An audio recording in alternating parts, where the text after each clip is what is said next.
Minority Leader in the House, Nancy Pelosi, referencing this letter that actually was tweeted out by the president himself, in which the first announcement is made that the Singapore summit is not going forward. Among the outreach, though, is a future line in here. If you change your mind having to do with this most important summit, please do not hesitate to call me or write. The world, and North Korea in particular, has lost a great opportunity for lasting peace and great prosperity and wealth. This missed opportunity is a truly sad moment in history. With that, let's bring in our panel from Washington.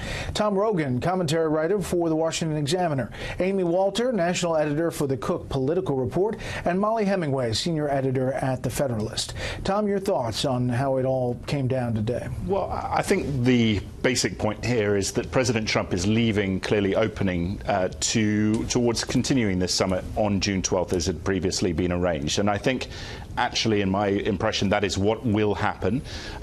What I think you see coming behind the scenes here is a pressure calculation on the part of the Chinese to see how far they can push President Trump. I think this cancellation was directed at Beijing as much as it was at Pyongyang. But also on the secondary part, Kim Jong Un recognizing that the symbolism of his attending the summit is as complicated as some of the concessions that he might be expected to make. But I still think ultimately this summit will go ahead on June 12th.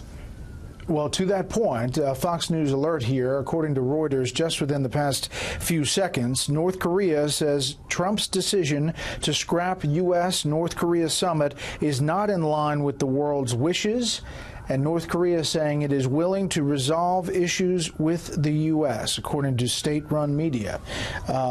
This develops, by the day, by the hour, Molly. Yeah, I think this is disappointing news, but not completely surprising, particularly in the last couple of weeks where you were seeing that North Korea and the U.S. were really pretty far apart.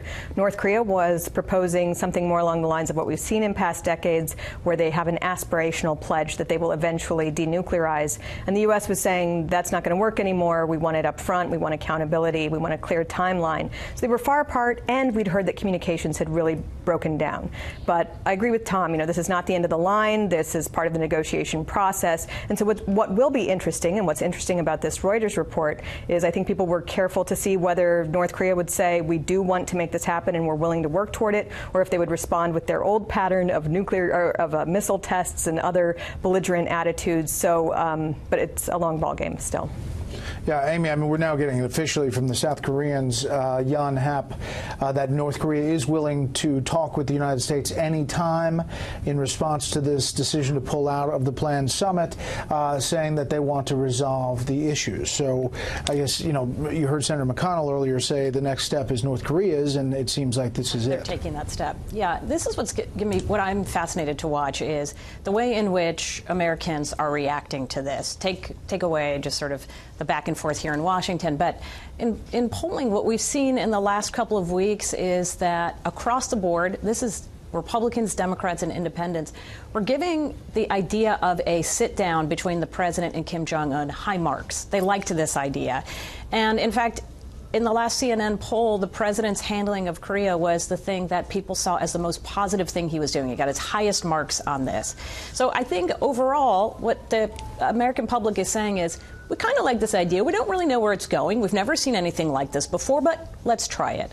What happens, though, if this does go wildly off track, or if the summit never happens, or if there's more saber rattling from North Korea, or South Korea does something, we kind of, if there is a continuing sort of chaos, does that then ultimately impact the way that voters not just see the president, but ultimately the way that he's able to handle any other foreign policy or any other foreign policy crisis?